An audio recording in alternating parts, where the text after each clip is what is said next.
I'm proud of Accenture's continued focus on inclusion and diversity and the progress we're making. We believe the future workforce is an equal one, and we believe that gender equality is an essential element. We have a goal to achieve a gender-balanced workforce with 50% women and 50% men by 2025. Our commitment extends to pay, and we strive to ensure that all our people, women and men, are compensated fairly and equitably from the moment we hire them and through each milestone of their career. We know that to achieve equality, we need an empowering environment, one that trusts employees, respects individuals, and offers the freedom to be creative and to train and work flexibly. On that note, I'd like to introduce our first guest, Accenture's HR lead, Sarah Kruger, to talk through what we are doing here in ANZ to rise to the challenge. I'd like us to start in looking at our strategy. Where does equality sit in the importance of that strategy, and how are we doing on the execution? Well, I think it's absolutely critical. So our strategy is about change and technology. It's about human ingenuity. It's about innovation. And we're not going to get to the level of technical innovation, to the level of change that we need, unless our people are able to be innovative. And for people to be innovative, we know that they need to be in a culture of equality. They need to have a sense of trust, and they need to feel safe in coming to work to be themselves every day. And to do that, you need to focus on inclusion and diversity. You need to have a diverse workforce, so you have diversity of thinking, because that's where you're going to get really powerful things and great opportunities. The other thing is that I think is critical to this is we've elevated the way we measure it. So we talk about sort of 360-degree value, and we talk about actually treating all of those things in everything that we do for our clients, for our people, on the ground day to day at the same level. And we have elevated the way that we measure inclusion and diversity. So our leaders are now held to account for inclusion and diversity and for key talent the same way they are for revenue and for profitability and for the work they do at clients. And being at that same level, I think, will make some real change. Yeah, look, I've always thought Accenture is a bit of a powerhouse for building great talent, right? We're like this net contributor to the workforce of exceptional talent. What are we doing in that context? What are we doing to build exceptional female leadership here at Accenture? So I think there's a couple of things, and there's programs, there's support programs, and this week I'm involved in the Insight training program, which is for senior manager women who are on the path to MD, who we see as being strong leaders of the future.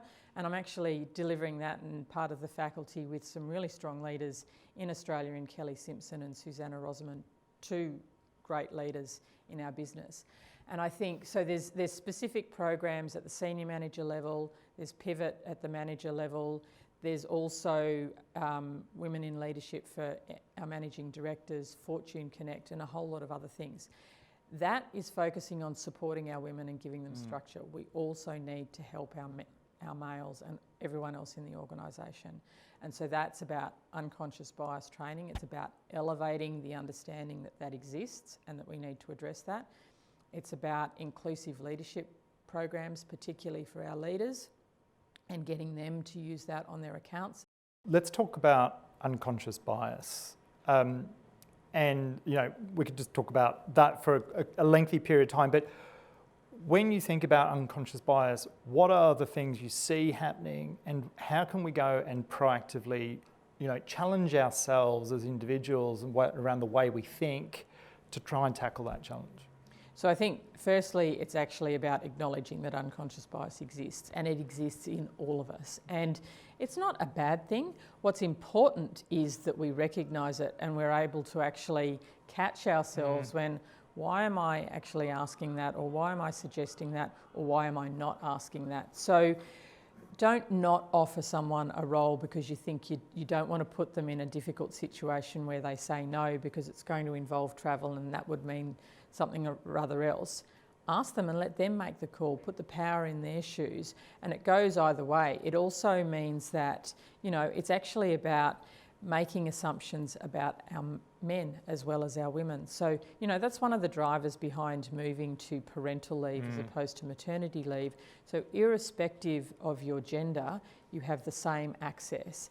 And it's about actually starting that conversation, having that understanding, and making the assumption that care is a shared responsibility, work is a shared responsibility, opportunity is important. And so those sorts of things actually are critical to moving away. Look, just to wrap, after the 2016 presidential election, Hillary Clinton said, I think she tweeted it out, to all the little girls watching, never doubt that you are valuable and powerful and deserving of every chance and opportunity in the world.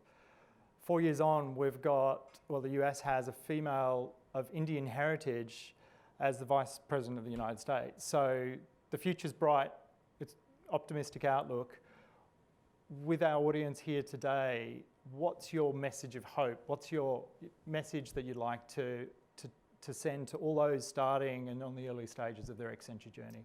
I think it's that message that it can be done.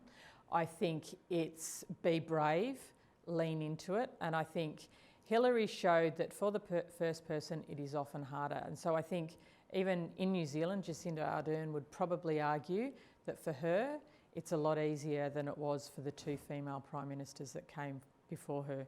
Julia Gillard definitely argued that she broke down some barriers. So push through, get support, build a network around you, and ask for what you want. Brilliant. Thank you so much, Sarah. As always, great to talk to you, and thank you for sharing your insights and passion to build an empowering environment and team here at Accenture.